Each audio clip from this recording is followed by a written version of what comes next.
They killed. Give me Isaiah 14 and 21. They did the same thing to my people. So then you said that they put millions of my people. Yes, you said. Should a murderer go to jail for murdering? Absolutely. Should a thief go to jail when he steals? Absolutely. Should a robber pay back the money he robbed? Absolutely. So why shouldn't the white man pay for what he did? That's right. That's right. One day you'll see just how it feels. Payback is a dog. Payback is a dog.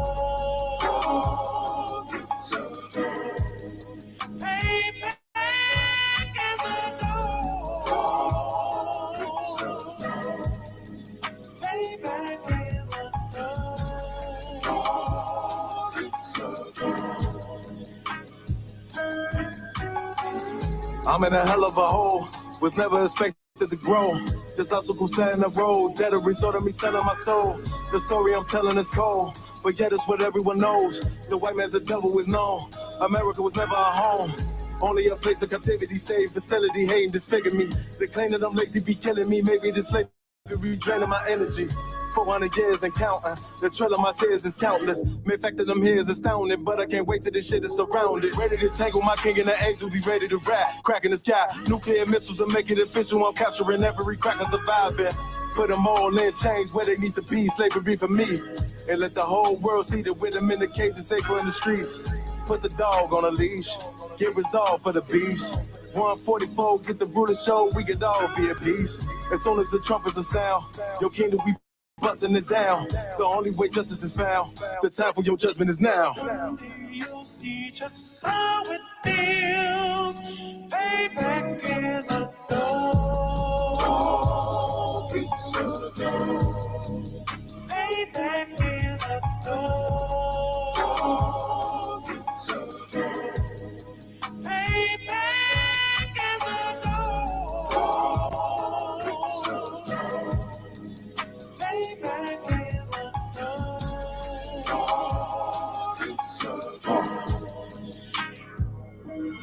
Look, ain't no remorse in my blood cell. It won't be no compromise. Now it's time to feed the worms. Watch his body turn to flies. I clutch iron while you trust the lies. The next Glock I buy gon' be Gen 5. I get it customized. And sending shots off like farewell. Praying payback come back around like a carousel. Still remember your Honda's words ringing in my head like bells. Said you in his body, you fit the Lord, fuck the cartel. Triangle choke, apply pressure to the game like I did Vondale.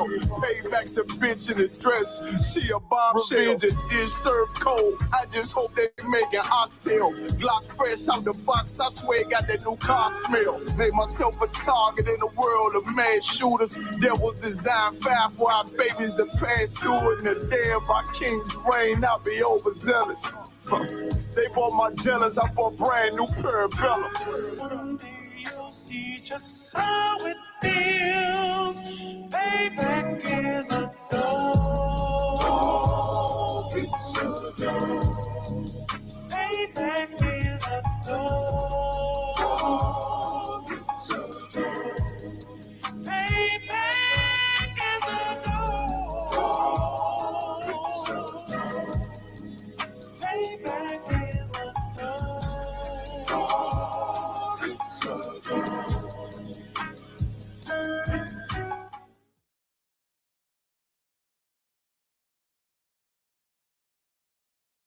All right, clap it up.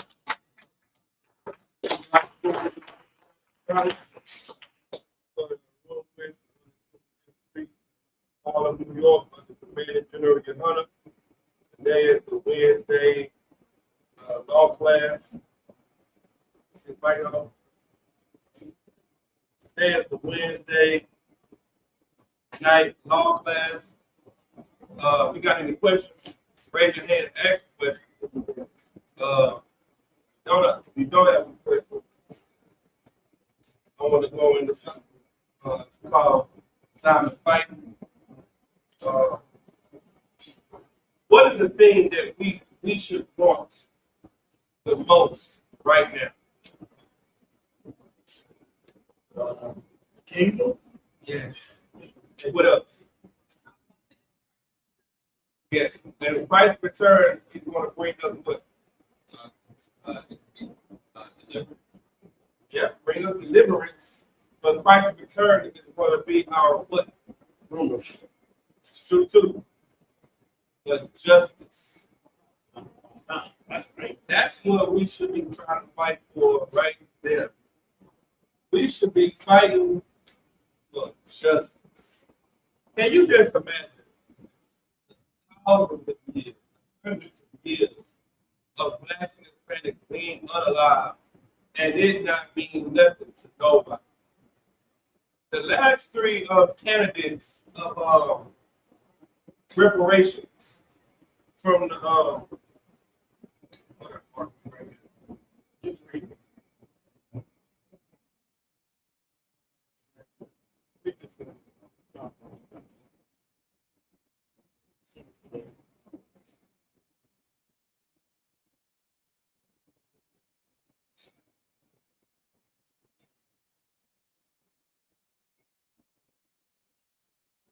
The last three candidates from the Tulsa massacre, Black Wall Street. They had a trial on to give them last three people that's living from that reparations. The judge dismissed it, threw it out, said no. And everybody knows that it was it was evil. But they are not willing to ever say, they're never willing to say, we did you wrong and we should pay for what we've done. They paid for the crimes. They paid for what happened to the Jewish man. They paid for what happened to the Germans and the Japanese and the East Indians and every nation that has been wrong in war crimes. There has been some form of reparation to them. For Blacks, Hispanics, and Native Indians, you have and will never get reparation until Christ returns. And so, this is the time to fight. This is the time to stand up and be strong. But how are you to fight in this battle? See, we don't understand when to fight or how to fight or what to fight for because we are slaves. Mentally, emotionally, physically, financially. In every sense of the word slave, that's what we are. But we don't believe we're slaves anymore. We believe that we're free. We believe that we've been set free, and they're about to celebrate our freedom this week with Juneteenth. They set Black people free, and the Black people in the U.S. in Texas didn't find out until 2 years later. 2 years later. Everybody over there free. You down here living under slavery now. He ain't letting you see no TV. He ain't letting you know that you're free. So you still working. The general from the military had to come down and say, hey, let these people go. They free. And then when they let you go, you didn't even know what to do with yourself. Because it's like, how am I going to live without master feeding me? Right? Where am I going to stay if I don't stay on master's land? I don't have nothing. So what did the slaves want to do? Go back to master's house. So they fighting for. So what are they supposed to fight for? Because they want to stay around master. What do they want to fight for then?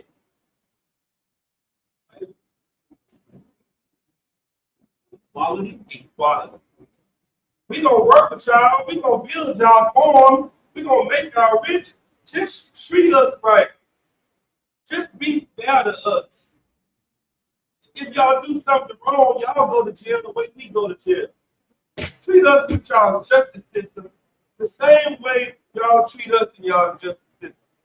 But the problem is, the white man is the devil. That's right. And he'll never treat you fair. How many people expect for Satan to treat them right? You expect Satan to treat you right? Why not? Why don't you expect Satan to treat you right?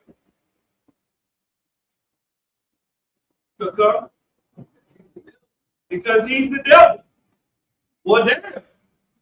Why do you expect for the white man to treat you right? You look at the white man and you think he's supposed to give us equality. Why won't he ever give us equality? Because give him a hand. And you are going to have to put that in your chest to keep yourself sane. You're going to have to teach your children that. You have to teach your sons and your daughters that they are the devil. Because if you don't, you're going to set them up to try to live in this world and expect things that the devil will never do. Right. Let's go here. Give me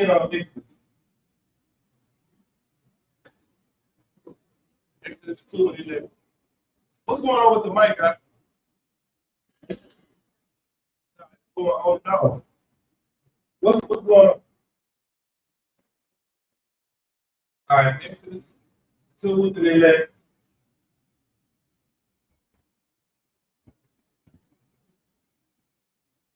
So this is Moses. Where was Moses raised at? See? Where in Egypt?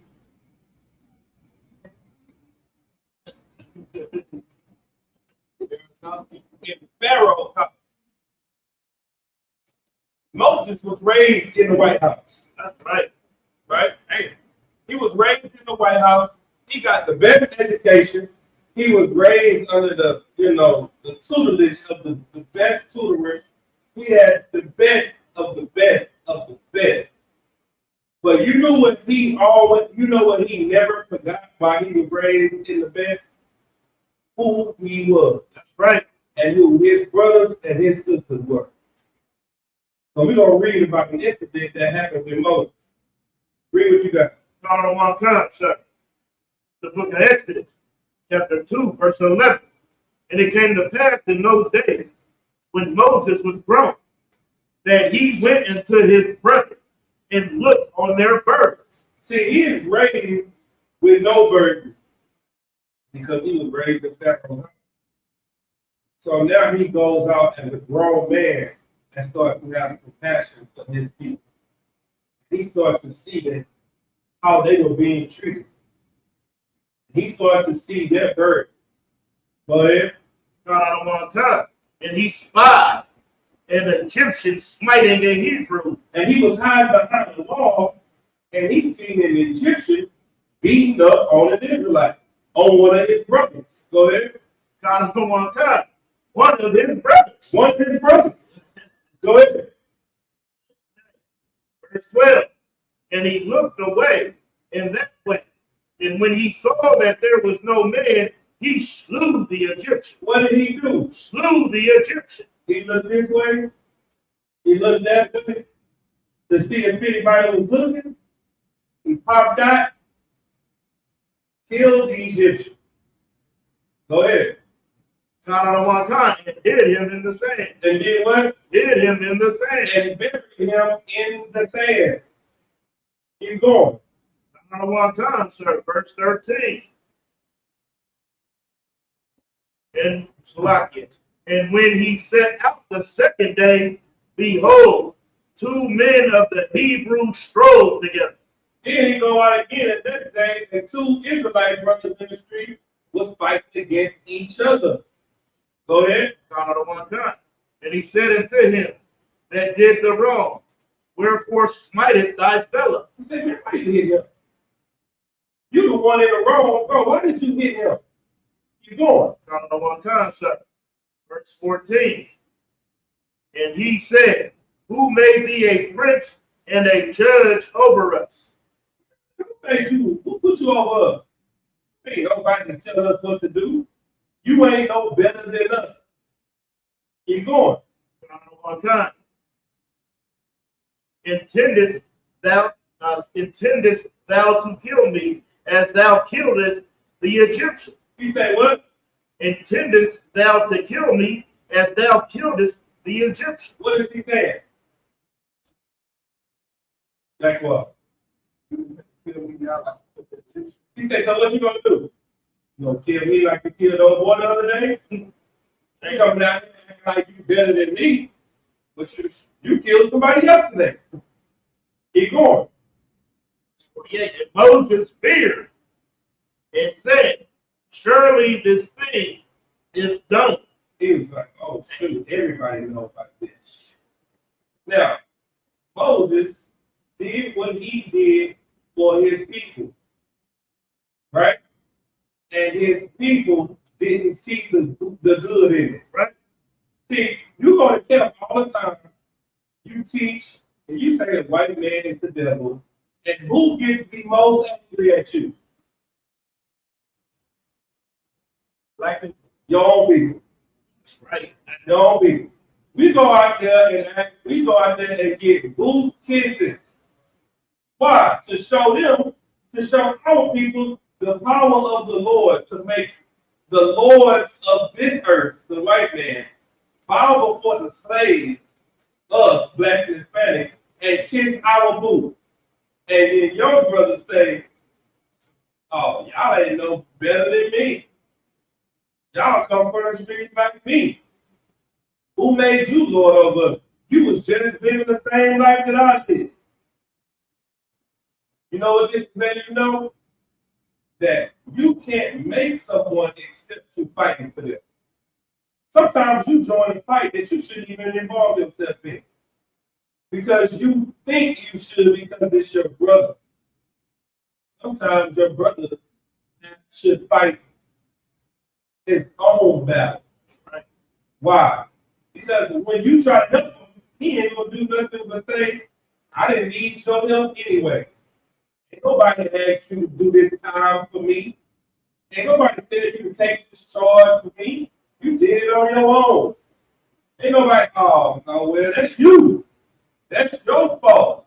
And now you didn't put yourself in a predicament for somebody that didn't deserve it. Now think about how many times you've done that in life. See, you got to know when it's time to fight and when it's not time to fight. Because every time that seems like a good time is not a good time.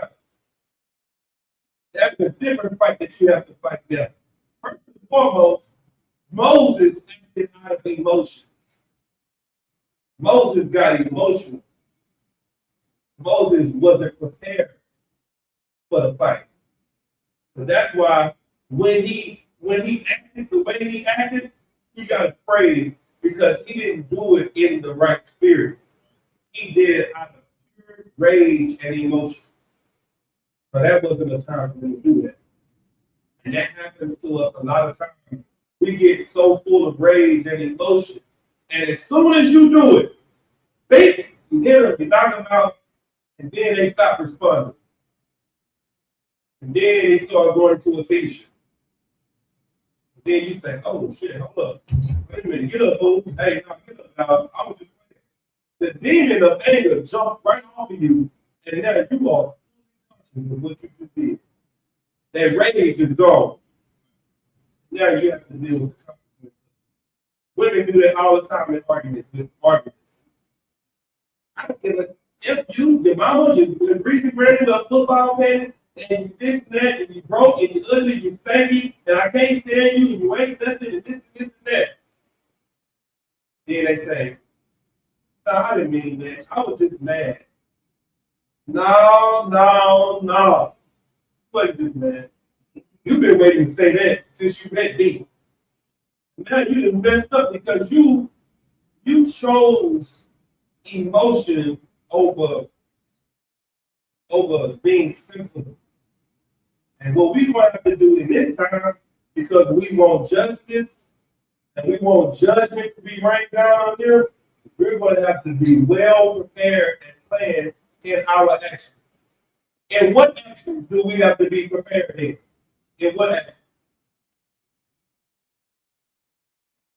All of them. every action.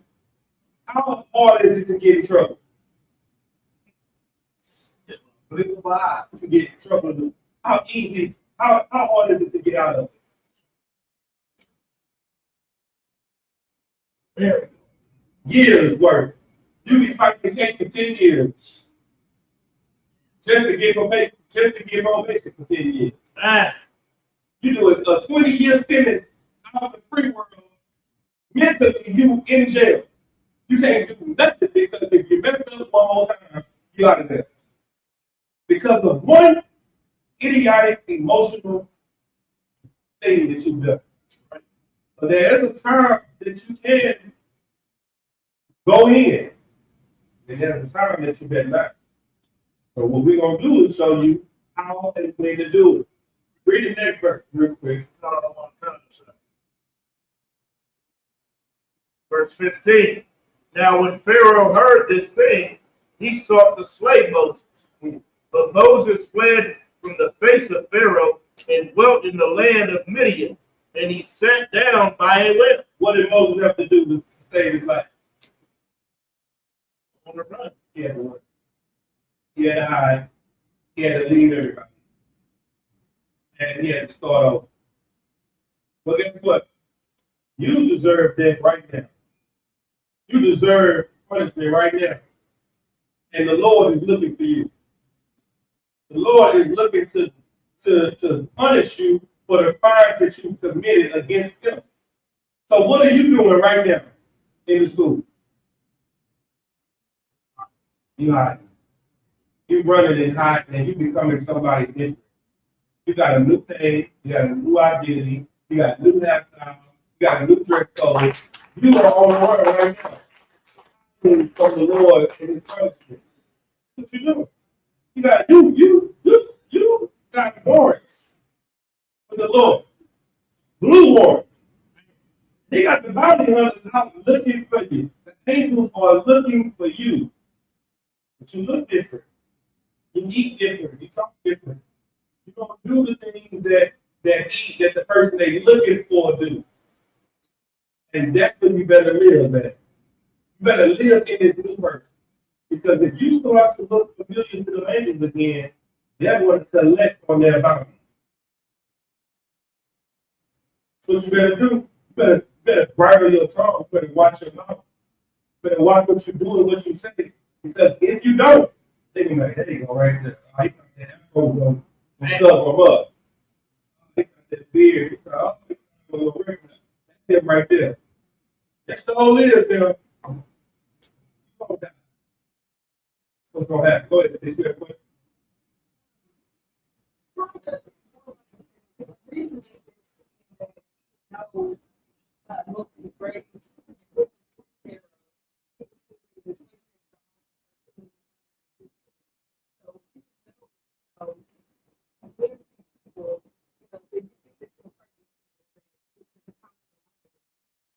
Yes, I mean, you're not one of them. So you're not going to get treated like them. You understand? And that's what you have to know. Everybody's going to have to know and understand that you living in Egypt, you are not an Egyptian. You living in America, you're not an American. No, they're not going to treat you like they treat Donald Trump. Do you understand what's happening right now with the president? I don't think y'all grasping it. I don't think y'all. Let me help you understand. What happens to people? What happens to criminals right now today? How hard is it to get jobs when you're a criminal? If you have a federal offense against you. It's damn near impossible. It's damn near impossible. How hard is it to get a federal job? Like work for the feds and work for the government. If you got a federal charge, it's impossible. Donald Trump has 30-something accounts against him. 34 felonies accounts. And he was he convicted the other day? He was indicted. And he is about to be the president of the United States. Now, can you just imagine? Listen to what I just said. You just said it's impossible for you and us to get a job with one felony. He got 34 in the country for a fall apart if he's not the president. So you know what that means? They will hire felons if it's they type of felon. They won't hire you as a felon. They use that felony as a reason not to hire you. But they will make you the ruler of the free country, of the free world, because they want you. Now, if that don't let you see that these people are the devil, then I don't know what to tell you. This is clear, cut, and dry. What you got? Right here it just says Donald Trump became the first American president to be convicted of felony crimes. Thursday, as New York jury found him guilty of all 34 charges in a scheme to illegally influence the 2016 election through a hush money payment to a foreign actor who said the two had sex. Listen, he is applying for the same job that he got accounted for that he's guilty of. He's guilty of bringing the look, and he's trying to be reelected for the same job. He's guilty of it. And he's not the president. The world's going to be flipped upside down. And if he is the president, the world is going to be flipped upside down. I don't want The world is going to be flipped upside down whether you like it or not. That's right. And you around here fighting each other and hating each other and killing each other. Listen, man. Sometimes you gotta just let people make it. Sometimes you gotta see a situation and not insert yourself into the situation. Because it's not your business. You understand? Or you'll be on the run. You'll be on the run. And that is the worst feeling in the world. To be running and hiding every day of your life. To be looking over your shoulder thinking they know me. He know who I am. Is that old boy? Is that, no, that everybody don't know you.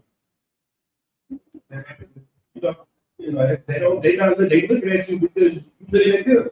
You look scared as hell. You over there, right? Like, why you looking at me? Oh, he was that must be his mama. Oh, you just making me paranoid about the way you look. Now I'm watching you. Somebody, you're so paranoid because you're doing stuff wrong. You see somebody like, yeah, what's going on? Oh, see, he on the phone with somebody. Right. Talking about my mama, I'm gonna start that you think I'm talking about you. Everybody's life is about you because you are in the wrong. Go ahead.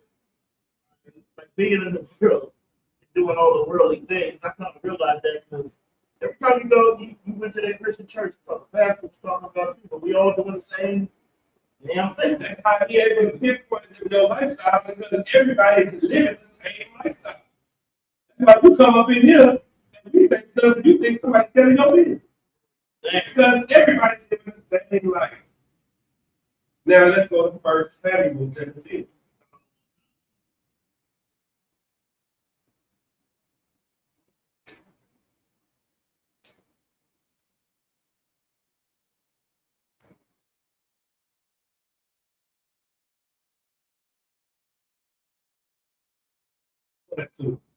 We're going to skip around.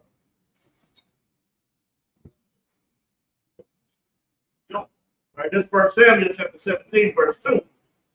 And Saul and all the men of Israel were gathered together and pitched by the valley of Elah and set the battle in array against the Philistines. Now, this is Saul and the army of Israel. King Saul and the army. And they going to line up against the Philistines. Keep going. On concept, verse 3. And the Philistines stood on the mountain on one side, and Israel stood on the mountain on the other side. And there was a valley between them. Go ahead. Not on the one concept. Verse 4. And there went out a champion out of a camp of the Philistines, named Goliath of Gath, whose height was 6 cubits and a span. Say, look at 6 cubits. 6 cubits sound like about 9 feet. That thing sound like a city. It sound like a different type of thing. Even French school. Go ahead. 9 feet? 9 feet and a half? Yes.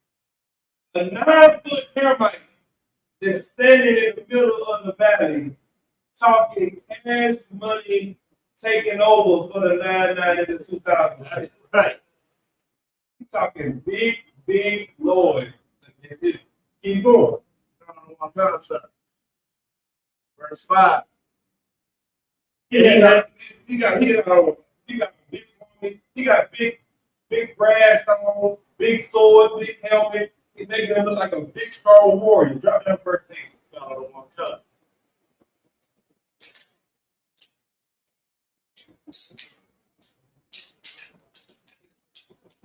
And he stood, and he cried unto the armies of Israel, and he said unto them, where are ye come out to set your battle in array?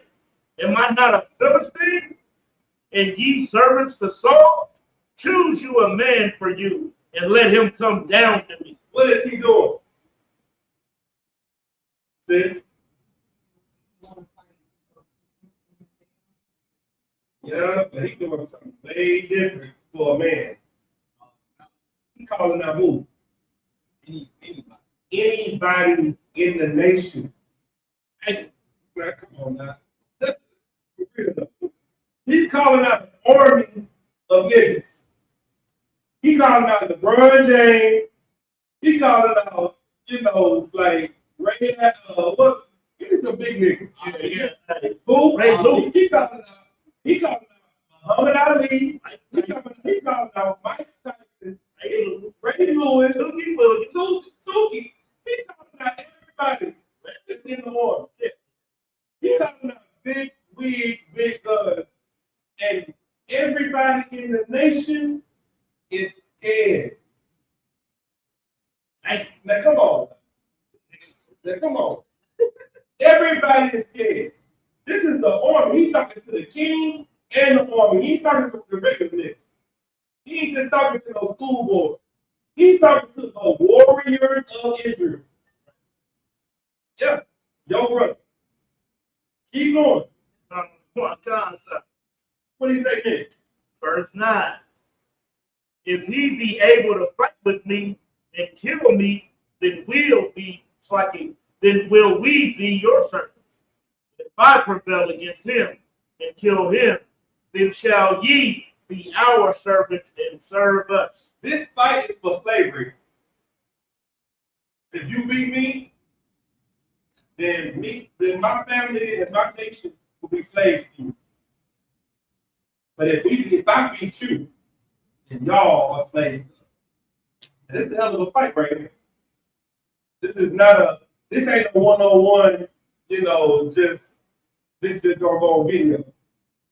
This ain't about being viral. Life changes for your family after you lose this fight. Slavery starts if you lose. It's a lot bigger on this. Keep going. Come on, my concert. Verse 10.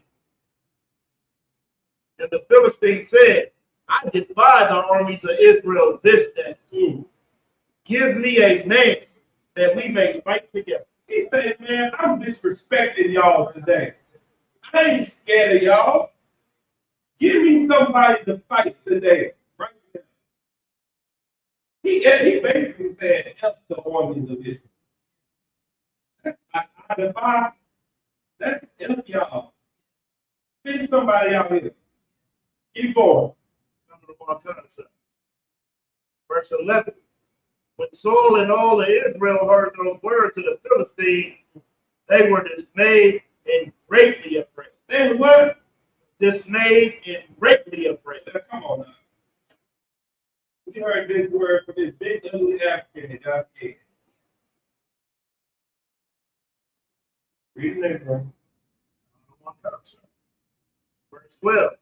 Now David was the son of the Ephraite of Bethlehem, Judah, whose name was Jesse, and he had 8 sons. And the man went amongst the men for an old man in the days of Saul. Verse 13. And the 3 eldest sons of Jesse went and followed Saul to the battle. And the names of his 3 sons that went. So let me just say what's happening. David's oldest brother is down at the fight. David's father said, hey, go send your brothers some food at the fight. So David runs down to the fight to take his brothers some food. Read 14. And David was the youngest, and the 3 eldest followed Saul. Verse 15. But David went and returned from Saul to feed his father's sheep. So he goes back and forth to feed his brothers because they standing out here scared. For how long? Read, jump down to 16. Verse 16. And the Philistine drew near morning and evening and presented himself 40 days. They standing out there for 40 days looking at these boys scared of them. This ain't no one day bit. He ain't saying, what's up? Send somebody out here. Imagine standing there looking at somebody for 40 days. And you scared to bust a grape. And so what's happening? Philistines get closer and closer and closer. David keep going back and forth. He can bring food to his brothers. And so he's like, what's going on? Wait, fighting and just stepping out here? What's happening? Give me verse 20. Book of 1 Samuel, chapter 17, verse 20. And David rose up early in the morning and left the sheep with the keeper and took and went. And Jesse had as Jesse had commanded him. And he came to a trench as the host was going forth to fight and shouted for the battle. Verse 21. For Israel and the Philistines had put the battle in array, army against army. Go ahead. Verse 22.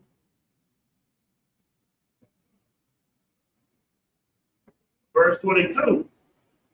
And David left his carriage in the hand of the keeper, and of the carriage ran into the army, and came and saluted his brothers. This David, he running out there right when he's about to get started. Right when the fight about to get heated. He ran out there, jumped off the carriage, and ran into the fight. Right into the middle of what's going on. Read this verse. And he talked with them. Behold, there came up the champion, the Philistine of Gath, the light by name, out of the armies of the Philistines, and spake according to the same words. And David heard them. And who heard him? David heard them. Listen, see, David didn't hear that this African was talking about this noise before. He wasn't there. He was at home keeping sheep. But this time, this Hamite spoke that nonsense in front of David. Keep going. Verse 24. And all the men of Israel, when they saw the man, fled from him and were sore afraid. They saw him, they was like, oh, hell no. They got afraid and ran. Read the next verse. Verse 25. And the men of Israel said, have ye seen this man that come up? Surely to defy Israel he come up. Is he come up? And it shall be that the man who killeth him, the king will enrich him with great riches, and will give him his daughter, and make his father's house free. He say, yeah, man, somebody got to do something about him because whoever beat this man, the king gonna give him his daughter, gonna give him riches. He gonna give him, he gonna set him up right. David like, shit, what y'all waiting for? Read the next verse. Verse 26. And David spake to the men and stood by him, saying, what shall be done to this man that killeth the Philistine and taketh away reproach from Israel? For who is this uncircumcised Philistine that he should defy the armies of the living God? He said, who is this uncircumcised Ammonite? He should be standing out here talking noise to us. What y'all think we gonna get if we beat him up? We gonna give us a daughter and some money, and our family gonna be free? What he said to that?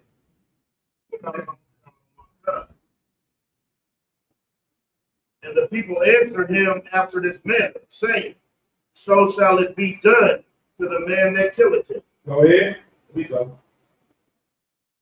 28. And Elias, his elder brother, heard when he spake unto the men. And Elias' anger was kindled against David. And he said, why camest thou down hither? And with this whom hast thou left those sheep in the wilderness? Like left those few sheep in the wilderness. I know thy pride and the naughtiness of thine heart. For thou art come down that thou might seest a battle. He says, see, he know his little brother. And he know his little brother is a head. And he said, what are you doing down here? Because you just want to come down here. Get back to the house. Why is he telling him to get back to the house?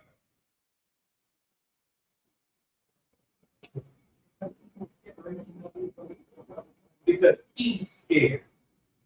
See, the little brother is not afraid, but the older brother is afraid, and he's pushing the fear on to his little brother.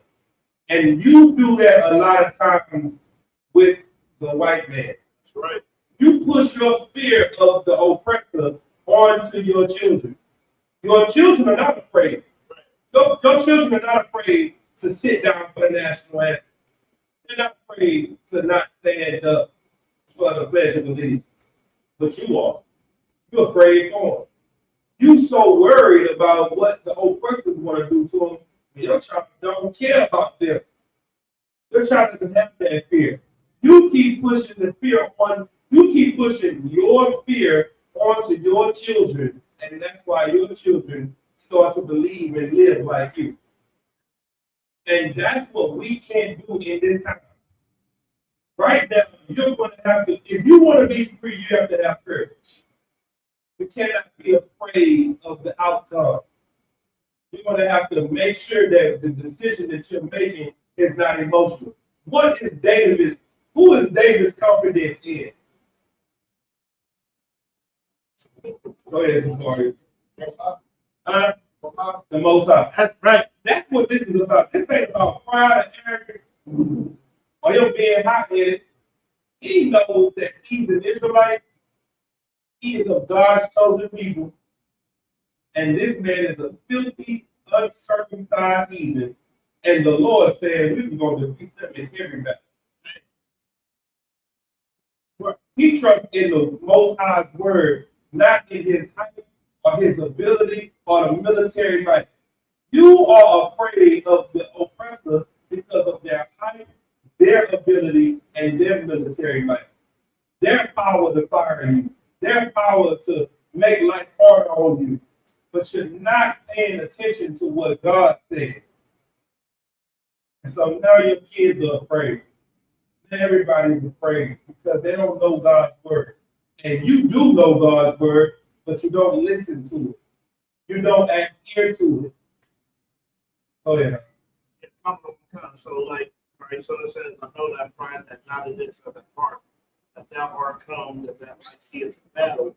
Is that, like, right, so, when he teaches it, do we hear that, did he say that because he knew that David was cunning and play? Like, what it says? Yeah, he knew David liked to fight a lot. He knew David loved to fight. And so he felt like, oh, you just want to come and fight because you always want to fight. But he's scared of David going out there and dying because it's his brother and he loves him. But what's really happening is he's scared And he like, if I can't whoop him being your big brother, you for damn sure can't whoop him. You understand? Also, it's, is this the brother that they were saying that was all big and like when they came to look? Yes, all the other sons were big. They were strong. All these sons of all David's brothers were big and strong. When the prophet walked into David's house, he said, surely the king is in his house. Because all of them niggas in there was just big and stocky and yoked up. You know what I'm saying? They were just big warriors. Go ahead. Slack if I may, sir. Was David the youngest? Yes, he was the youngest. So now, read 34. We're going to find out what David had to say. David now is going to go to King Saul. His brother told him not to do it. David going to King Saul, and he's going to go talk to him. What did he say? Verse 34. And David said unto Saul, thou servants kept his father's sheep. And there came a lion and a bear and took the lamb out of the flock. He says, like your servant, but I, thy servant, I want to go and fight this Philistine. And so he's like, you just young. If you don't want to fight, this man is known for killing many dead. He said, well, so like it, sir, I keep my father's sheep. And lions and bears take the lamb out of my flock. And what does he do? Go ahead. Verse 35. And I went out after him. And I did what? Went out after him. A lion came and took one of my dead sheep, and I chased the lion down. Like, I don't know if y'all know how lions are, but this one thing about David wasn't just a small brother, but he was ruddy as well. He was like a light-skinned brother. He wasn't no dark, crunchy black. He was a light, fair-skinned brother, so he was a pretty boy. So he don't. Nobody's taking him serious as a warrior. You understand? You looking for the greasy black brother, like the boss. You're looking for a crunchy black, 6'8", fully oiled up brother, strong and all might to be the warrior. When this little, light-skinned, fair-skinned brother, he's like, man, a lion came and took my daddy's sheep, and I chased him. And what did he do? And smote him. And did what? Smote him. And hit him. And did what? And delivered it out of his mouth. Uh-huh. And when he rose against me, I caught him by his beard and smote him and slew him. He said, I grabbed him by his mane, stood his head back, and hit him. This is a lion now. This is a lion. We're not talking about a house cat. We're talking about a lion in the wilderness. Took the lamb. Now, come on. He got the lamb out of the mouth of the lion. Kept his head back and hit him. Pulled his beard. This is why he said, you think I'm scared of him? I fight lions and bears. Keep going. Verse 36. Thy servant slew both the lion and the bear. And this uncircumcised Philistine shall be as one of them, seeing he has defied the armies of the living God. He said, man, I killed a lion and a bear. I think I'm ready to fight him. Damn right. He's not that big of a deal. I fight real beasts. And that's what you're going to have to do. You're going to have to fight the real beast. Who is the real beast that you're going to have to not be afraid to fight? Your oppressor, your boss. No. See, there's a Goliath in your life that you're afraid to fight. And every time you look at this monster, you think this monster cannot be defeated. You are like, oh my God, I just can't get rid of this monster because This monster has always been here. It has always fought every battle and won. Who is the monster? This. You. You are the Goliath that he's going to fight. There is a Goliath in your life that you will not stand against. You laugh at these people, but you won't even fight yourself. David is like, I'll fight because I'm not afraid, because the Lord is with me. Is the Lord with you enough to fight yourself? If he's with David enough to fight the giant, he's the damn sure be with you to fight yourself. There's a Goliath in your life that you will not fight, and that's you. 9 foot tall, you build up a reputation in your own mind that makes you afraid to stop being who you have been. That's your problem. You scared of you. We ain't. It's David's in here. I see you and I look at you like a lion and a bear. Something I kill every day. I'm not afraid of you, your demon. You come in here thinking that you're so proud and so strong and so full of arrogance. Just a bear and a lion to someone that's trained. See, all those men in the army, they wasn't trained enough. They had physical training, but they didn't have real training. David knew that the training he had prepared him for any battle. I know that the training we get in here, it prepares us for any and every battle that we face with. Even Goliath. You. Keep going. What we at? 36, drop down to 38. Verse 38. And Saul armed David with his armor, and he put a helmet of brass upon his head. Also, he armed him with the coat of mail. Keep going. Got on the one cut.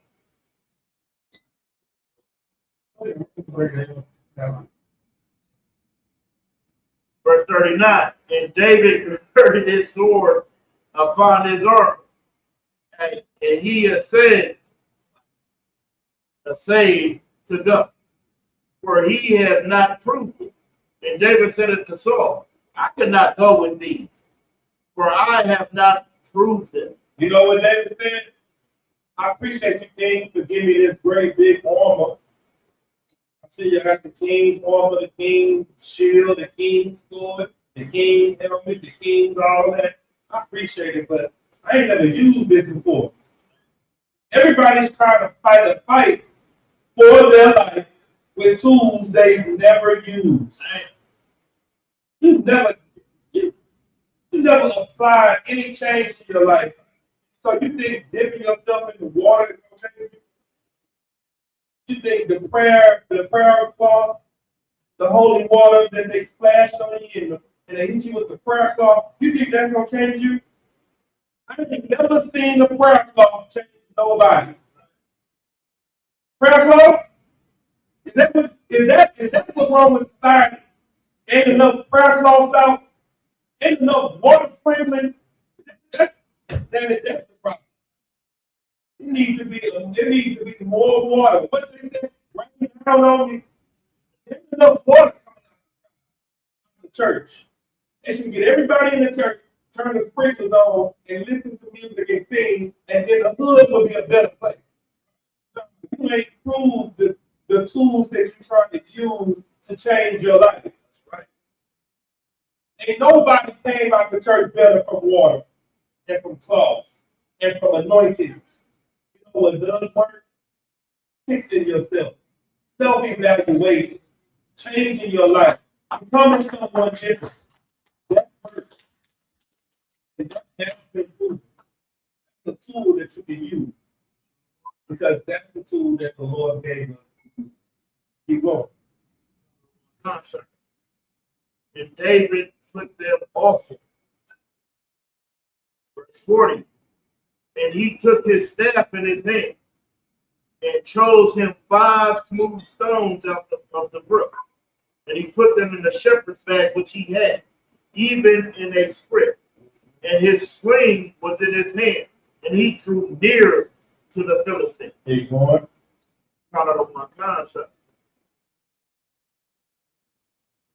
Verse 41. And the Philistine came on and drew near unto David, and the man that bare the shield went before him. Mm-hmm. Verse 42. And when the Philistine looked about and saw David, he disdained him, for he was but a youth and ruddy and of fair countenance. He said he was so mad that you sent out this little young pretty boy to come fight against big old ugly me. The arrogance of you. That's what he said. Israel, you sent out this young pretty boy to come fight against me. I'm gonna break him in half. This is what you put your faith in? Put your trust in little man? Go. Go ahead. All right, so right here it says that he was a youth and ruddy and fair countenance.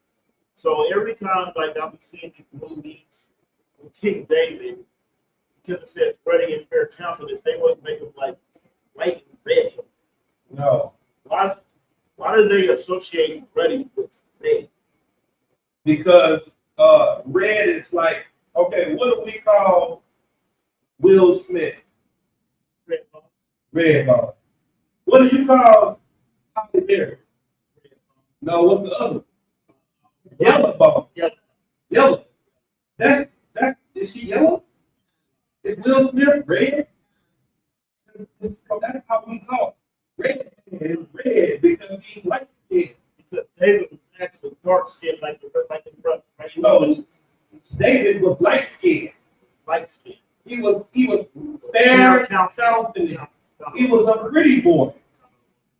See some light skinned pretty boy coming out to fight you with no sword, with no shield, with no helmet, with just rocks and a sling in his hand.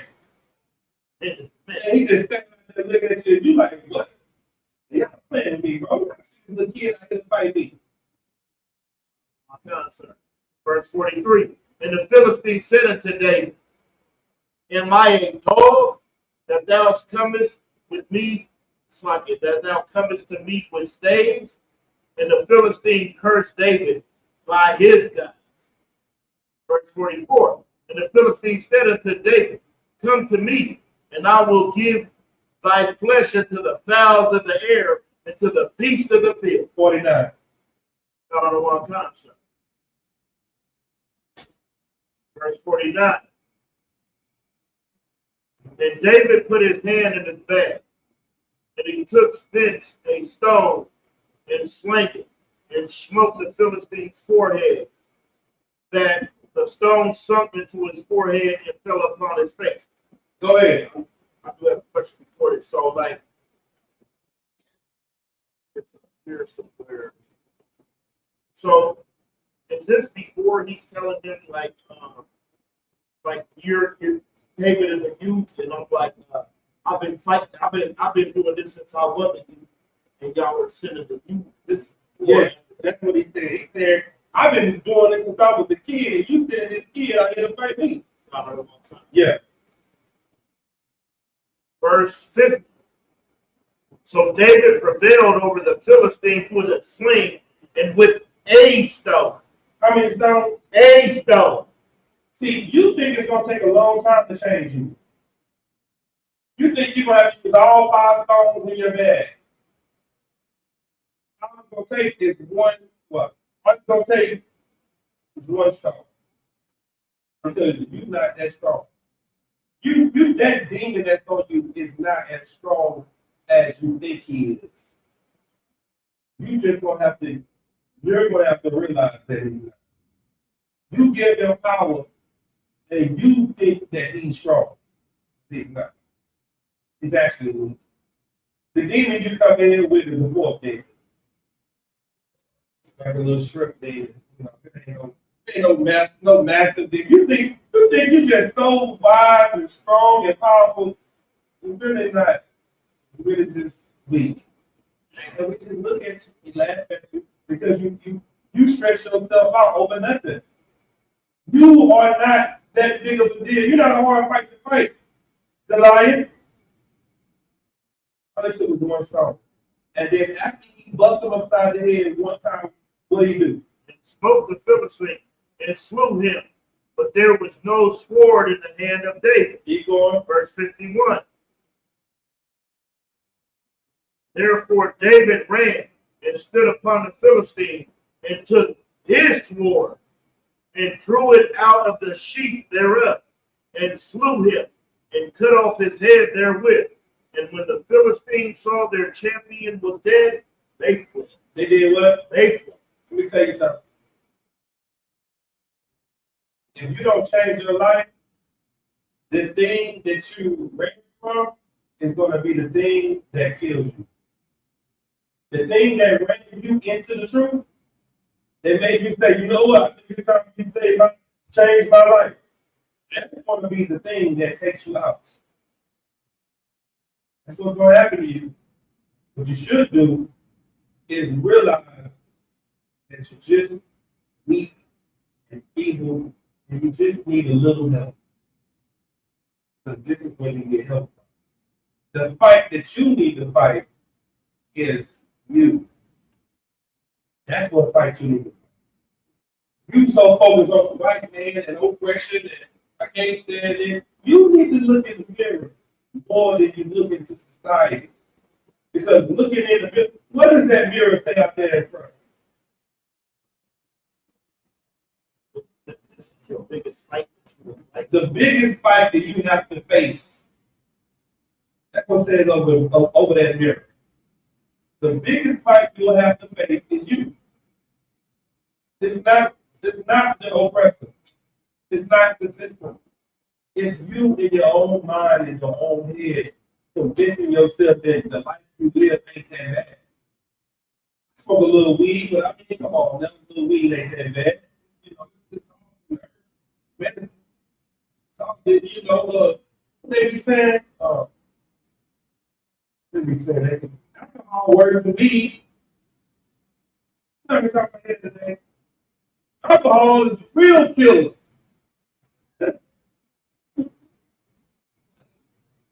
You know what you're doing?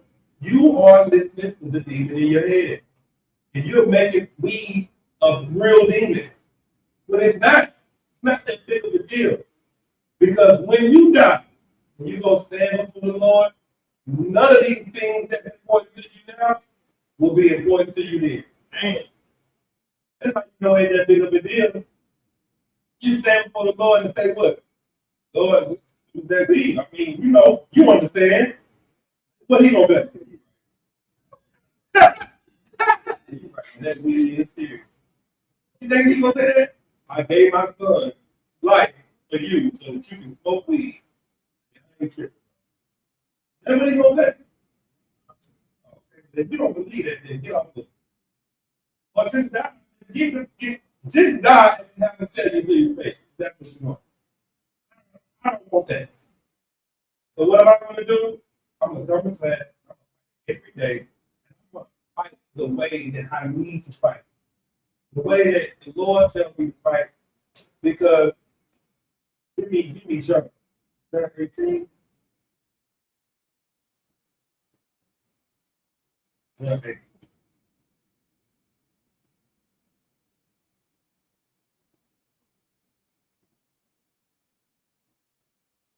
Very good. This is Christ.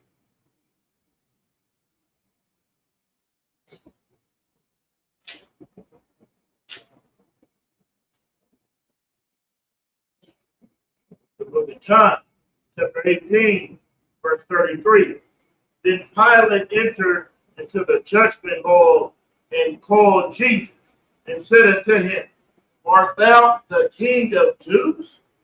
Pilate is a Roman. And Christ is the king. And he said, aren't you the king? But what did Christ say? Verse 34. Jesus answered him, saying, sayest thou these things of thyself, or did others tell it to thee of me? He said, you saying I'm the king. Or somebody else told you I was the king. I ain't saying I was the king. Why is Christ not saying he's the king? Because they were unalive. Automatically, because now you're saying there's another king other than Caesar. You're saying that's somebody else ruling other than the Roman government. The Pharisees don't accept you. Because if you're the king, then why the hell they send you here? You one of their people. So why would they say, I'm not a Jew? Why are they sending you to me? That's what he said. Keep going.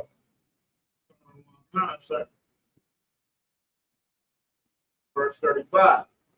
Pilate answered, am I a Jew? Thine own nation of the chief priests has delivered thee unto me. What hast thou done? He said, I'm not a Jew. Your own people sending you to me. What you done did? Why they go mad at you? Keep going. Verse 36. Jesus answered them, my kingdom is not of this world. Read that again. My kingdom is not of this world. Keep going.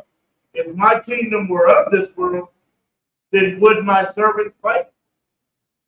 That I should not be delivered to the Jews? No, read that again. John chapter 18, verse 36.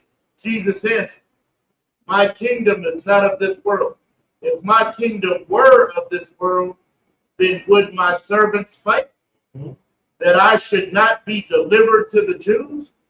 But now is my kingdom not from hence. He said, my kingdom is not here now because nobody's fighting for me.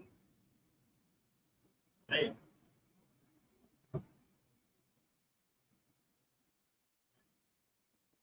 Now, are you fighting for him right now? Or are you fighting for your own flesh? Are you only fighting to do what you want to do? Are you only fighting to make yourself happy? You're only fighting for your own lust. Well, you're not fighting for Christ, so you're not going to bring in his kingdom. He said, my kingdom is not of this world, because if they was of this world, they will fight for me, not for themselves. Who was the Pharisees and the Sadducees fighting for?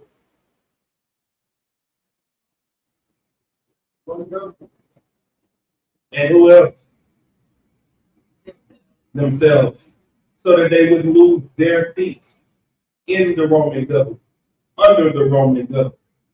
Your Christian pastor fights for himself, so that he won't lose his seat in America. Who do you fight for? You fight for your king. We fight for Yahweh and the crown of gold. Babylon is falling to rise no more. That's right. That's what we fight for. That's what we fight for. Christ is talking about the kingdom that we're building right now. We did not ourselves to fight for him. That's what we're trying to do. So there is a time to fight, and there is a time not to fight. There are some fights you shouldn't fight, and there are some fights that you should take head on. Sometimes you should just let brothers in the world be, fight, and you should tell them from the sideline, hey, bro, y'all tripping. And when they do what they do, you should just leave and hear about it later. What you should do.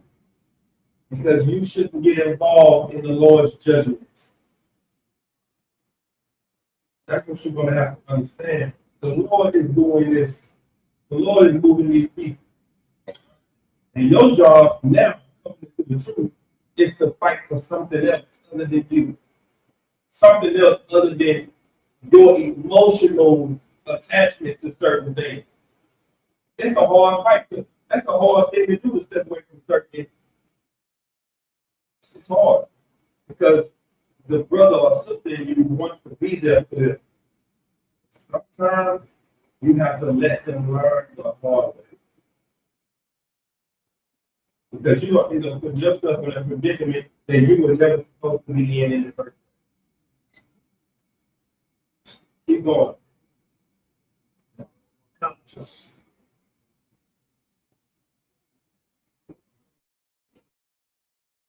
Verse 37. Pilate therefore said unto him, Art thou a king then? Jesus answered, Thou sayest that I am a king. To this end was I born, and for this cause came I into the world, that I should bear witness unto the truth. Everyone that is of the truth heareth my voice. Everyone that is what? Of the truth heareth my voice. Why is there not a lot of people in this room? Because everyone of the truth heareth my voice. So why is there not a lot of people in here? It is powerful talk. What's another? The spirit of the prophet is subject to the prophet. That's another one. Why aren't there a lot of people in the truth?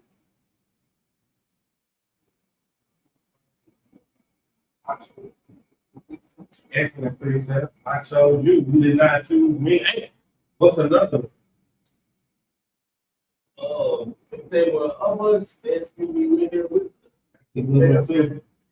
This one, give me what they use in the Christian church. They hear all the time about the road. See? There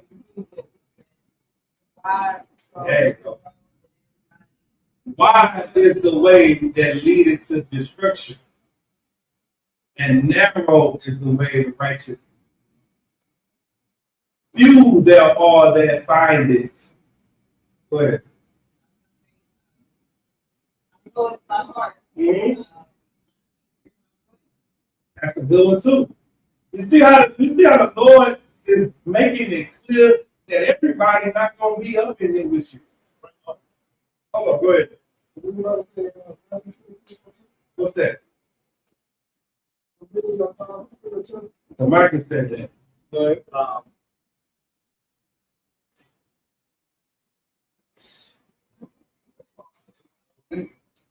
Go ahead, sis. So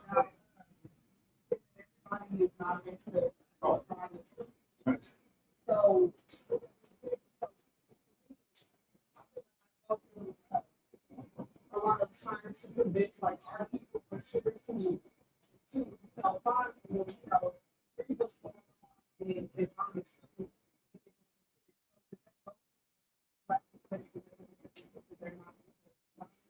Yes, absolutely. I'm going to show you this in this scripture you read right now. Go ahead. 2/3. Oh, yeah, that's for sure. Watch this. Keep reading. Count of our time, sir. Thou sayest I am king. To this end I was born, and for this cause I came into the world, that I should bear witness unto the truth. Everyone that is of the truth heareth my voice. Verse 38.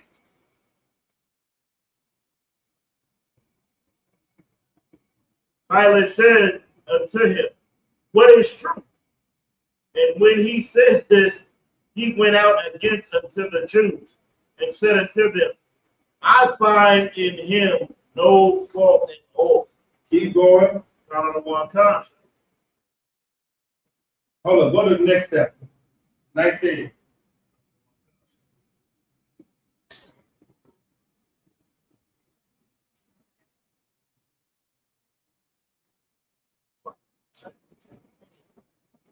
Go ahead. So, John chapter 19, verse 1. And Pilate therefore took Jesus and scourged him. He hit him. Hey, He took Jesus and hit him. Like with a whip. A scourge with a whip. And then after he hit him with a whip, they put a thorn and crown on his head. And then after they put a thorn and crown on his head, what was happening was Pilate had Christ in one room, and he had the Pharisees and Sadducees in another room. He would go in and talk to Christ, and then go out and go and talk to the Pharisees and Sadducees. So when people say the Jews got Christ killed, that's true. And that's the same thing that hate you right now when you teach truth. The people that you're trying to teach is the people that hate the truth. That's not different. Ain't nothing changed.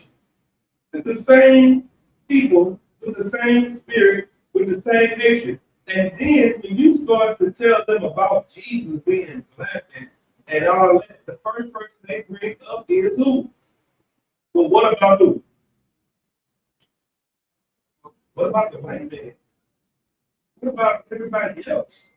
They are about to say the same thing. Read verse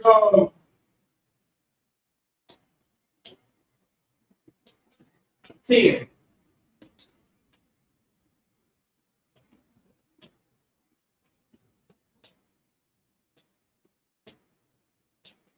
John chapter 19, verse 10.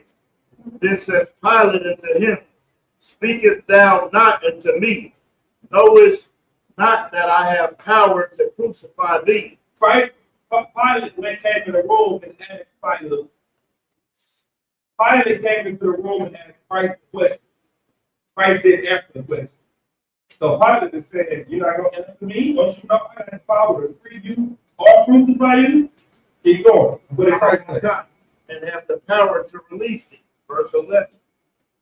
Jesus answered, Thou couldst have no power at all against me, except it were given thee from above. Therefore, he that delivered me unto thee has the greater sin. He said, you ain't got no control over this. But you know who's committed more sin than you? Judas and the Pharisees was that sin. Those that delivered me over to you, my brothers, they the ones that committed the biggest sin. Because I was sent for them. The people that commit the biggest sin right now is the people that hate us. The people that call us Southern poverty, that put us on a Southern poverty law list, I bet you can't guess who put us on that list. Us, black people. I bet you can't guess who reports all of our pages on social media. I bet you can't guess who your biggest enemy when it comes to this truth is. It's not white people. They respect what we do. I get that all the time. We go to camp, we get a boot kid, start white man comes to the table and say, look, I'm gonna kiss your boots. I respect what you guys are doing. Because I would want the same justice. And it's not even justice, but the militancy and the seriousness that you brothers have over here, I respect it. And then right when they walk off, some black man, hell no. Oh shit. Y'all out of line. This same spirit is all over this Bible. Well, Coons hated revolutionary men. Go ahead. Now, what you saying, Kevin, because I had a coworker, I taught him was the devil every day. Okay?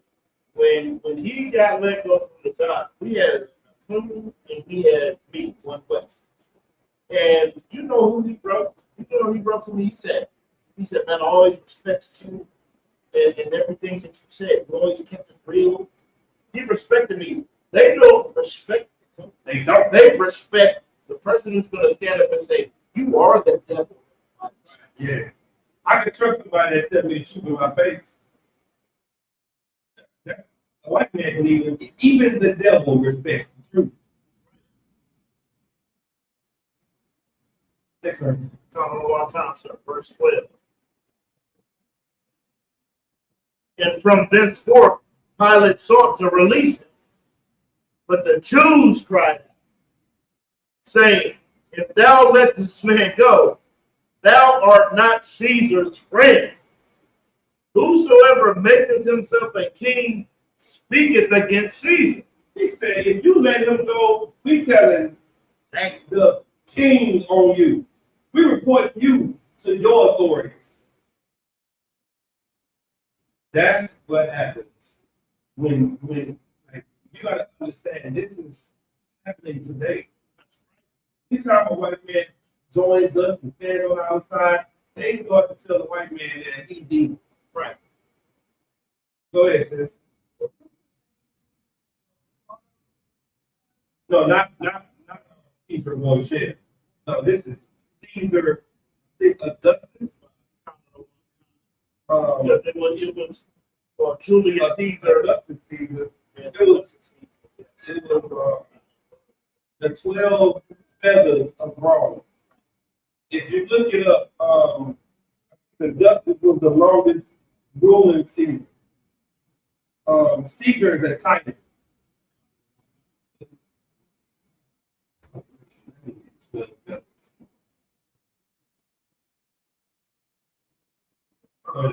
Yeah, and with that Caesar, I do remember that. Because, like, they loved Augustus, but they didn't really like Julius, you know. So, yeah, Caesar is a title.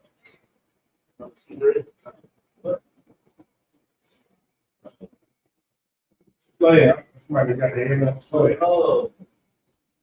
Was another word for August? Augustus? Yes.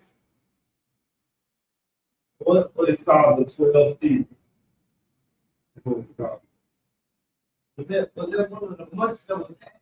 Yes. I'm gonna try to and I'll do it to say.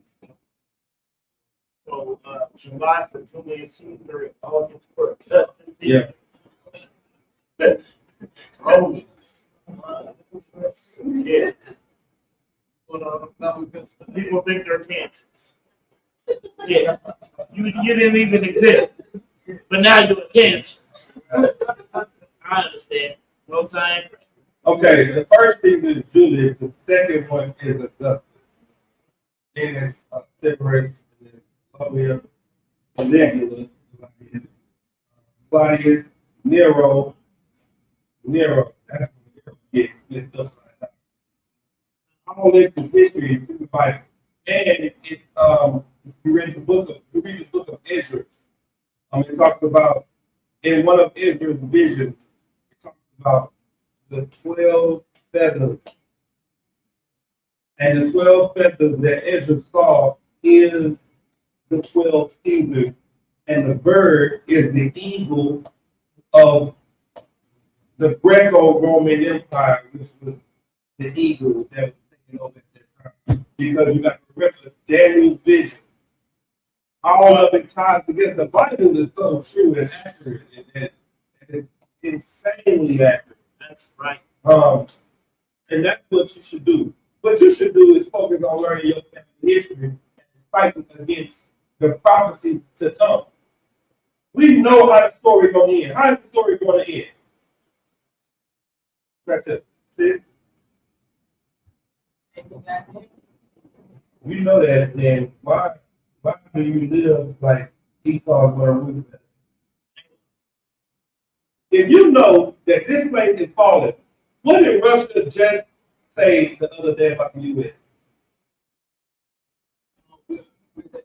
We're their enemies. That's in the Bible. That's in the Bible. That's Gog and Magog, right? In Ezekiel. That's in the Old Testament. That now we are enemies to Russia again. And you looking at this like, oh yeah, the Russians say we about to about Russia. Okay. Go ahead. But yeah, it's like we were saying earlier, like when we were slaves, we wanted to go back. It's heavy because like we're still in that state. We're not ready for Christ to come back because Christ come back. There's no more strawberry blunts. No more Arab liquor stores full of malt liquor. There's none of that. When did strawberry growth get hot? Like when did the have a fruity everything, fruity blood? Great. Yeah. Watermelon limeade. It just It was the Wendy's. because you're children. The Bible says when I was a child, I spake as a child, I thought as a child, I understood as a child, but when I became a man, I put away childish things. But you're so childish, they got great pineapple, apple. What's the black one? Black and mild wood till, cherry black, wine black, fruity every day. Yeah, they got, matter of fact, they got the candies that you can go eat now. You can eat the damn candies because you're a child. but you're grown. I'm grown. Your grown ass is gonna die of gruesome death. And ain't nobody gonna be able to cry at your funeral. You ain't never seen a nigga that sells drugs and kills 20 people. You ain't never seen him stand on no flames on his program at his funeral. Why the nigga ain't got no flames on the shirt? But the shirts, everybody, this nigga that killed 20 people and he got angel wings standing at the gates of heaven. Everybody knows that he evil and this nigga at the gates of heaven. Because Christianity is hypocrisy. It's not real. It's what you teach the slaves. You teach the slaves that if you're good, you better, what they say about Christmas? If you're naughty or nice, making his list and checking his wife, want to find out who's naughty or nice. Jesus Christ is up into time. That's what you believe. You believe that Jesus is Santa Claus. And if you're good, you're going to get the gift of God, which is born in heaven. But if you're bad, you're going to hell, you naughty bad. You're going to work. You're going to come back. You're going to be a sinner. Christ is going to fire with the ass. What's going to happen to you? You're going to cut your head off and lay your head next to your ankle. You're going to smell your feet for the first time. Go ahead. Yeah, I'm like, why is that Christianity believes in a physical hell? But why does, no matter who you are, you could be the uncle in that back room in your grandma's house that no kid can go by, but when you perish, you're going to heaven. Why do Christians teach hell, but everybody who dies goes to heaven? Because it is slave doctrine. We teach this to the slaves so that they'll live the whole life following after what you say to do and never seek for real freedom. What are we in here talking about? Justice. You can't think about justice if you're a slave. You think about assimilation. Go ahead. So like if I may, like you know how these other nations they don't have a God? How is it right for West to present that and like cut it in the utmost where I know Everybody has a God. None of their gods are real. back behind That's how you cut it. You know, you cut it like this. Show me where your God says something. Show me what it doesn't say Buddha. And then show me it came fast. Show me when Buddha changed his mind. That's what you ask me. We can see in the scripture where the Lord changed his mind. He was gonna kill everybody in Sodom and Gomorrah. And then Abraham was like, what if it's 45 of them? Would you save them? Yeah, I'll save them. What if it's 40 of them? Yeah, I do. What if it's 40? What if it's 35? Yeah, I do. What if it's 30? He went all the way down. The Lord changed his mind. Isaac was laying on the damn about to get sacrificed. The Lord like, hold on. Show me what Buddha did there. They got in the real. They got sitting there on the shelf. You got to sacrifice Isaac. Isaac would have got sacrificed. So Buddha would have stepped up and said nothing. Go ahead. Is it the same thing for him in like Midian or Nineveh? Nineveh. Same thing with Nineveh. The Lord said, go over there and tell them I will destroy them in 40 days. Jonah was like, well, you know that your most powerful gift is your mercy. Now you're going to have me looking like a false prophet. He's like, so I don't care that you look like a false prophet. Go do what I say.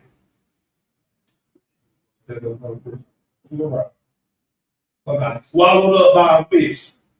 Because he was running from the Lord, work that the Lord said to do. Then he go hide under a tree. He loved this tree so much. The Lord made the tree wiggle up.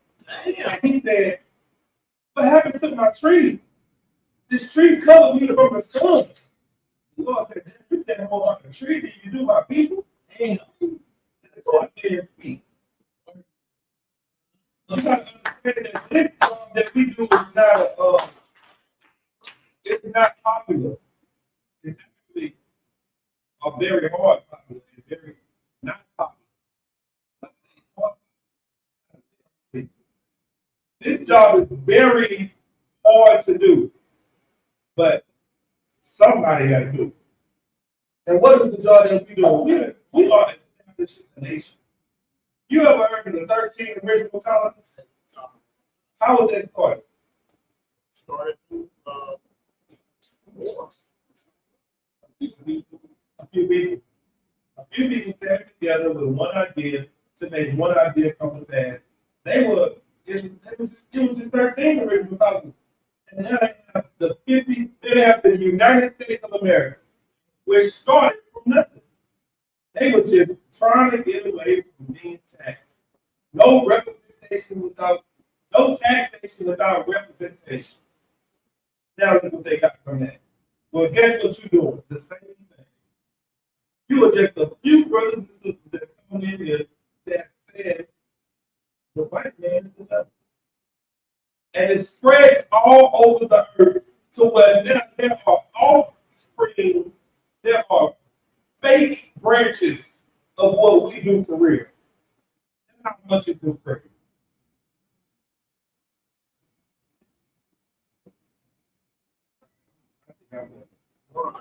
Go ahead. Right, so we're talking about Jonah and the tree. Right? How he cared for the tree from the most high. Right. Can I use that for like what we call a tree today? That for the most high.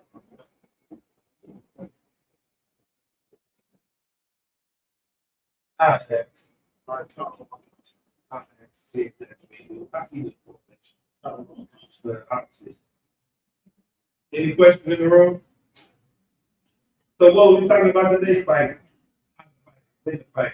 Give me the time and the place. I'm closing with that. Time and place. Yeah. Everything under the sun. What's that? Ecclesiastes? Yeah.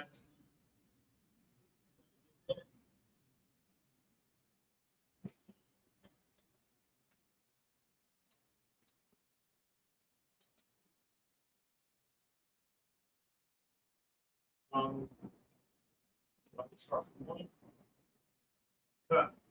Ecclesiastes chapter 3, verse 1. To everything there is a season. To what? To everything there is a season. Mm-hmm. And a time to every purpose under the heaven. Keep going. Count on one concert. Verse 2. A time to be born. A time to die. A time to plant. And a time to pluck up which is planted. What you got to understand is nothing lasts forever. There's a time to be born, there's a time to die. When should you cry? With the person being born or the person dying? When should you cry? You already know. When they're born. Let me ask you a question. Would you want to have a child in hell? Think about the hell you were talking about when you were young. What is the hell you were talking about when you were young, growing up in church? What does hell look like? Fiery flames, torture. Torture by who? Demons. You get tortured by demons in a burning place. What else? You can't escape. Now, just that right there. You can't escape. Torture, flames, demons. Now, imagine you in that place. Your wife gets pregnant and has the baby. In that place. How would you feel? Would you be like, oh, this is so beautiful? What would you say? Yes, give them a hand. Right? That's the point. You don't know you in hell because you see a baby be born in this condition and you know. When you should cry because this baby is being born in a torturous, hellish, demonic place that they can't get out of. Ask back. Then when they die and they get free from this place, we can't let it go for 40 years. Damn. Now we just cry and we sick and we just act like it was them leaving was the worst thing when it was actually the best thing for them. What do we know? That they're gone to a what? What do you say? They're gone to a better place. So what the hell are you crying for? Why you so hurt so mad that where they're going is better? Because you're selfish. All you thinking about is how you feel, not them.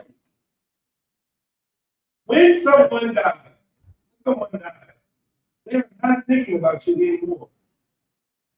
Wrap your mind around that. Oh yeah. Go to chapter 9, verse 4. Trace them. You have to understand that. They're not thinking about you no more. This will help you get rid of your anxiety, your depression, your pain, your everything in your heart. You have to know this. This will free you. Read that. Number one comment. It's the book of Ecclesiastes, chapter 9, verse 4. For to him that is joined to all the living, there is hope. Verse 5. One time. Verse 5. For the living know that they shall die. The living know that they shall die. But what? But the dead know not anything. But the dead don't know anything. Right. What are you thinking? You thinking they looking down at you, they watching you. You thinking that he mad at you because you're talking to his gal. You think he mad because you at his house. You know what I'm saying? You think he hating, he still remember that argument y'all had before he left. Said the dead know not anything. Keep going. Coming one time. Neither have they any more a reward. Stop. Neither have they any more a reward. What does that mean? You're going to break free through Christianity if you get this. Neither have they any more a reward. What does that mean? Put your hand up.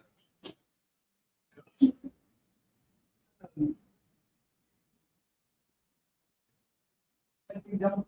No, you don't. You don't agree that they don't like. I said that right here. Read it again. Coming one time. Neither have they any. Start at the top. Coming one time. This is Ecclesiastes chapter 9, verse 5. For the living know they shall die, but the dead know not anything. Neither have they any more reward. Like you're not alive to receive anything. There's no more blessings, no more curses, no more nothing. Oh. The Corey? It's like the reward that we took to that time. What do you mean? Like when we party, it's like, okay. You chill, everything like, okay.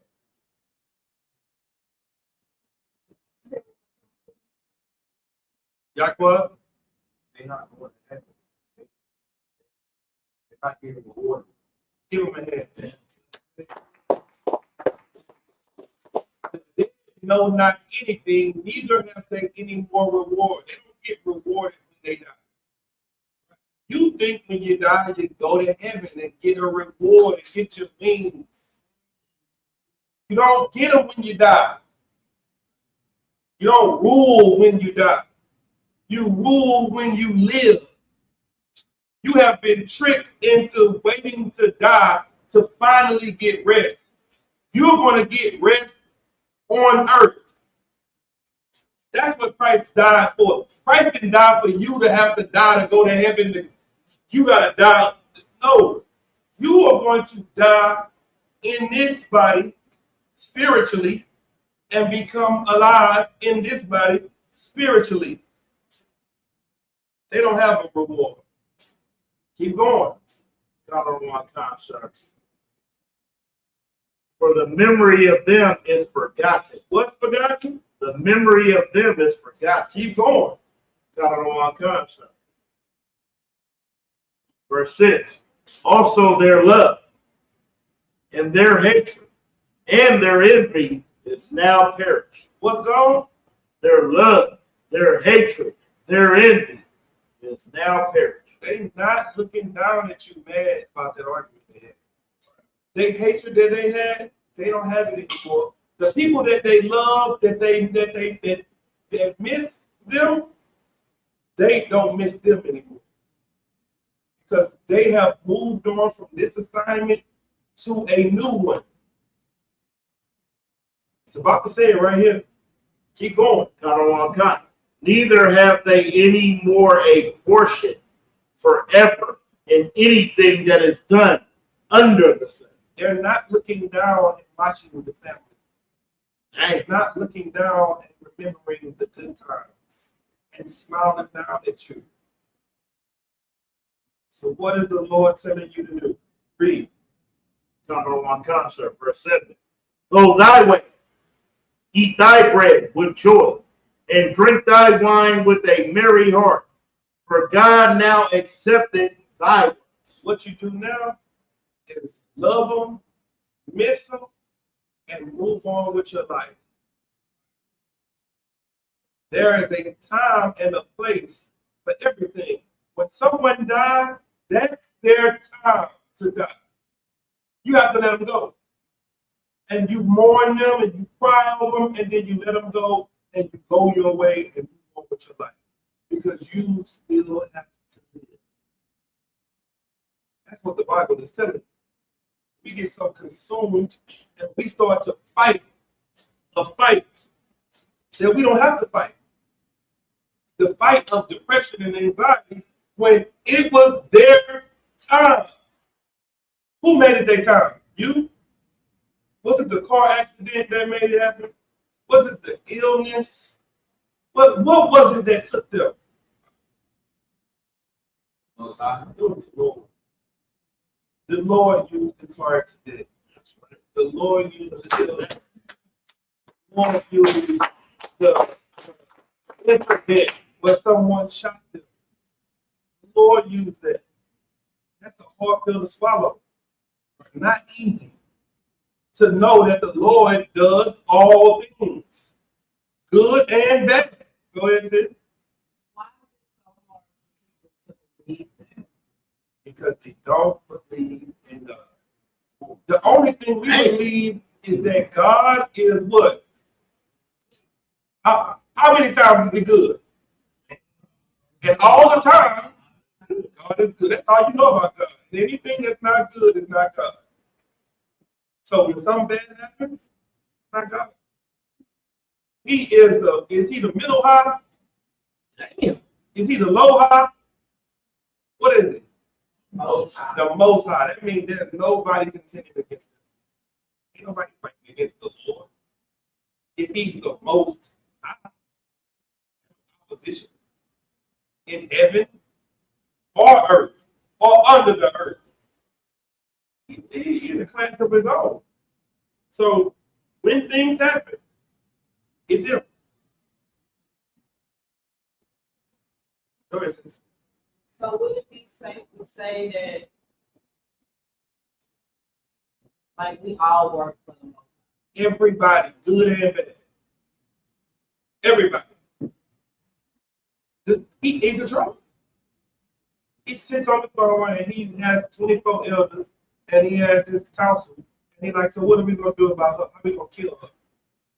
And he's like, well, I think we should do this. What do you say? It's in the Bible. You want me to pull it? No, y'all need that scripture so y'all can know. God, the council know. Give me Ramah Gilead. He said, like, kings. I need my phone charger. Hey, can I probably get my charger out the car real quick?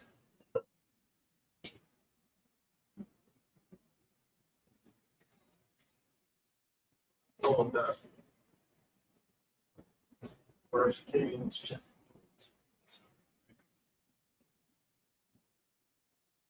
We're gonna say, who shall go and slay him?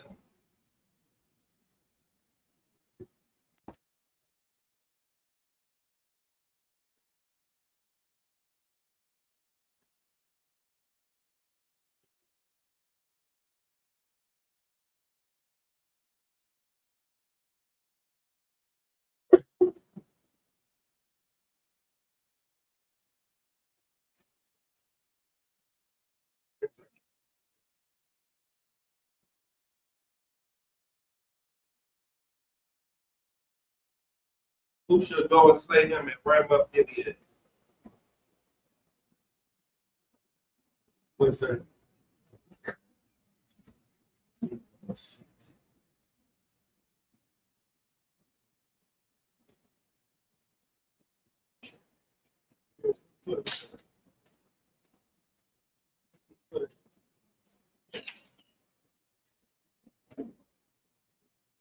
Get it for you real quick. What we're finna show you is that the Lord has a counsel on how to deal with you. That's all right. 1 Kings 19:17.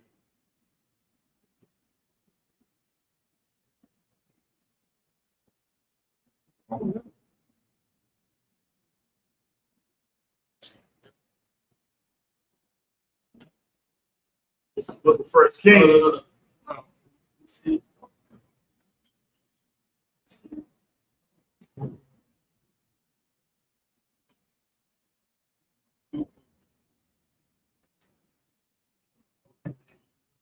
Who shall go and slay him and bring him up Gilead? One said on this wise, and the other said on this wise. That's what you need right there. I think you was where it was in 20. Right there. Right there.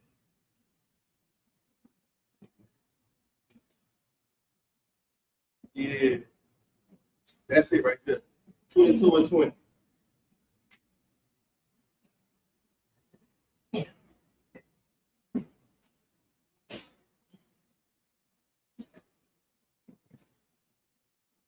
There you go.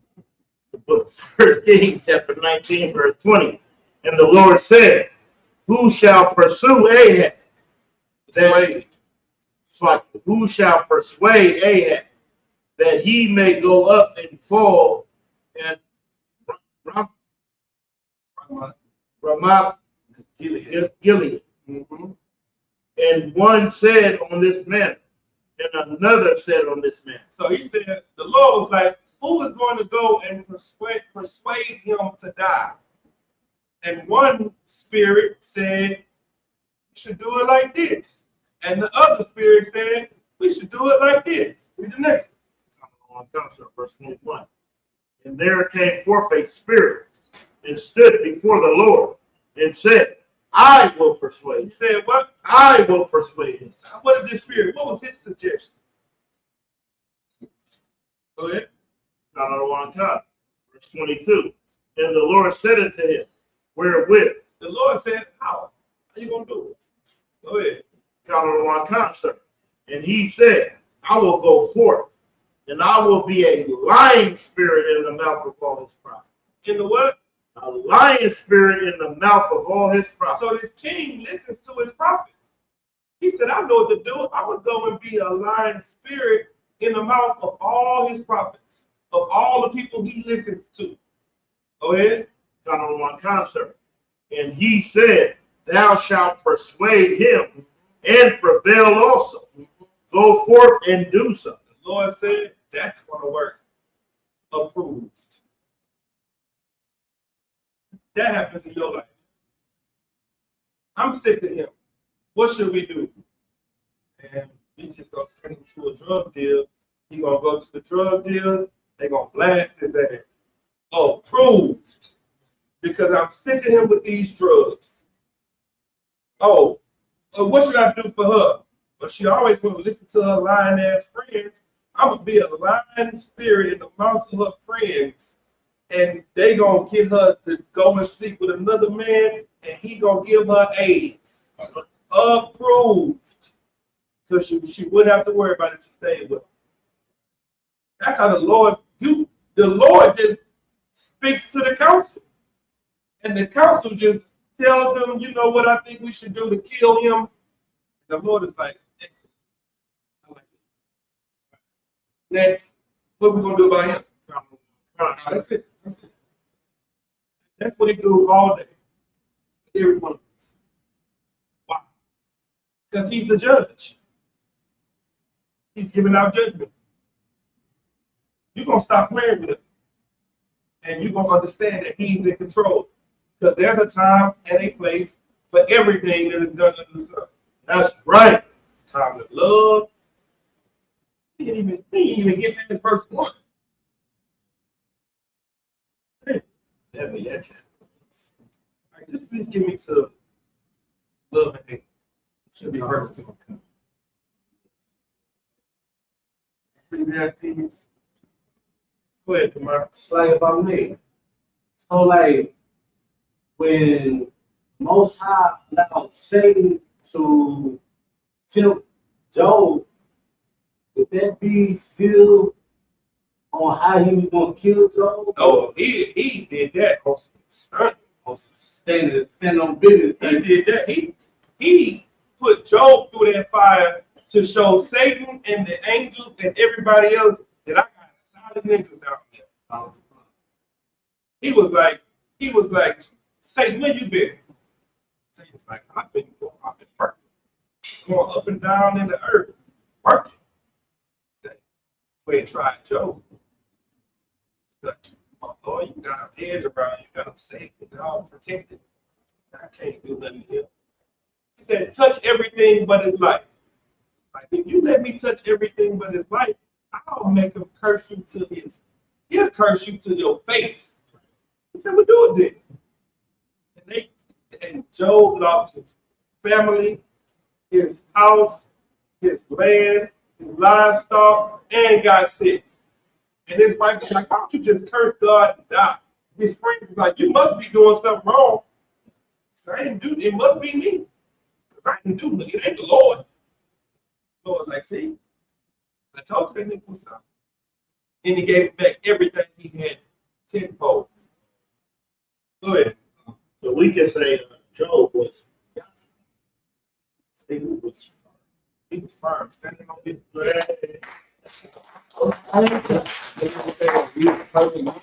That's what the Bible says. The Bible calls him perfect before he even got tested. Yeah. He was perfect when he got tested. That's right. He didn't do nothing wrong, which lets you know the Lord can do whatever the hell he wants to do. That's right. So, some people be like, oh, he must have did something evil. He must be wicked. Lord, I just want to see what you got, what you made of. Gold is tried in fire. Like you were saying, like we in here hiding right now. So like you see that Job was perfect. He did all the things to him. We not here thinking he can't. Give him a hand. If you get a perfect man in his hiding place, what makes you think he won't pick you out of the hiding place and see what you made of? Right. Go ahead. It's like if I said, I don't know, me, I like to ask questions to add on to what you're saying because some people be like, what if? And then I listen to you on how you respond because, you know, the scripts say, follow the men above you. That's why I take that ass questions all the time. Give me one more. Let me y'all know one concert. This is Ecclesiastes chapter 3, verse 3. A time to kill. A time to heal. You ain't never heard that in the church. Damn. Right. Damn. Time to kill. Time to pick somebody up and bandage them up. Time to get them out, get them up out of here. That time is coming. Right. You're gonna have to defend your house. It's gonna be listening. You don't got a gun, you can buy one, brother. You're gonna need it. If you're a prayer warrior don't stop bullets. I mean, those not robbers. We were standing there and praying, and then the robbers stopped. It made you make it. Yeah, some strong prayers. You come to my house, you're gonna get holy shells. Oh, it's gonna be a time to kill. It's gonna not kill, unalive. In the name of Jesus. It's gonna be, because that's the time. Time right there. Go ahead. So this is like sell your garment and buy a sword. Absolutely. Ain't that what Christ told the disciples? Christ is like, hey, y'all, it's time for y'all to get a sword because I'm about to go. I'm gonna need some protection.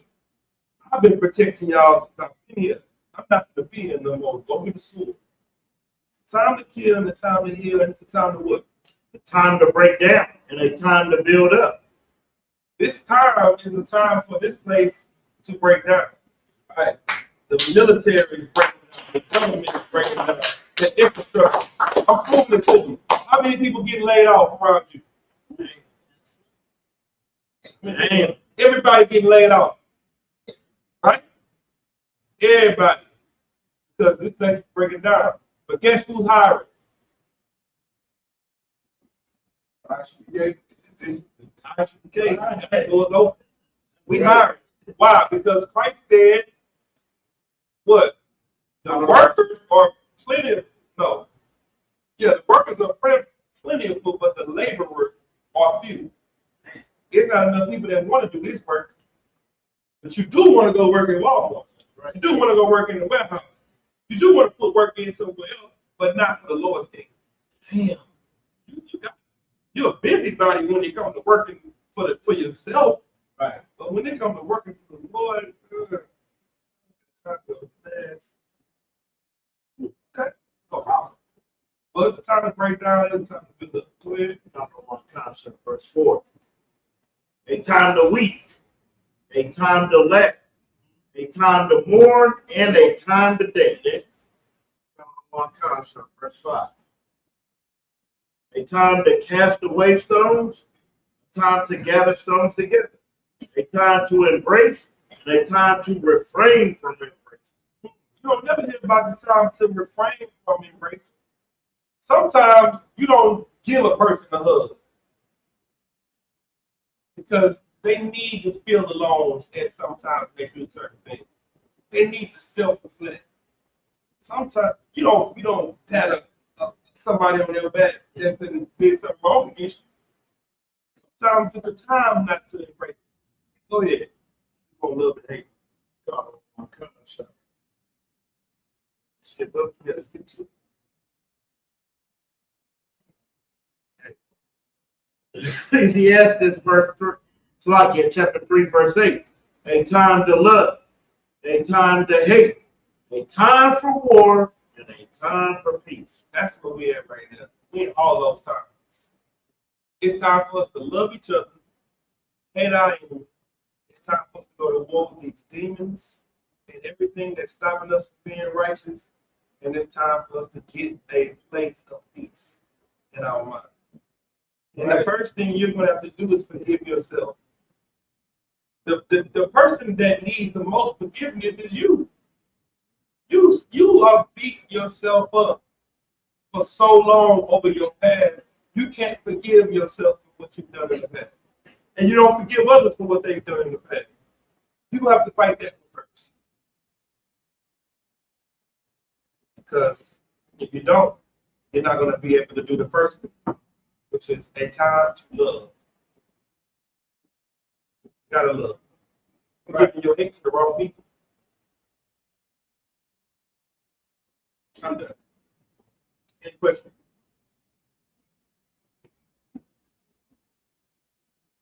All right, with that, we're gonna pass the class over to anybody who got no questions online?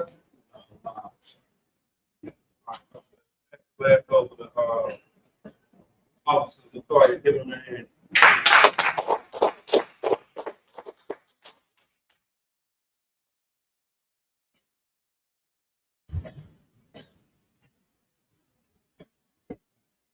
ISUPK security announcements. We are the case started out going west. All New York, moved new brother and sister. But new brother and sister come to school. They're all living for 6 months. They're absolutely hungry. They're here to share themselves with the world. They need your invitation to teach or arrange after 6 months. Brother or sister has been injured. Brother or sister has been injured to a particular person. He or she must be permission from the head to speak to a brother or sister. There was another 6 months in which brother and sister were for each other. After the 6 month period, the brother and sister were permission from the head to marry. Numbers 18:21, Malachi 10 means 10 in Hebrew for Aisha. 10% of every penny of any increase will give you. Give the church the department of teaching. Priest fund, free will offer, priest, not mandatory, whatsoever amount you would like, upcoming holy convocations. Upcoming holy convocations. All right. We have the Feast of First Fruits. Starts after the Sabbath, unleavened bread.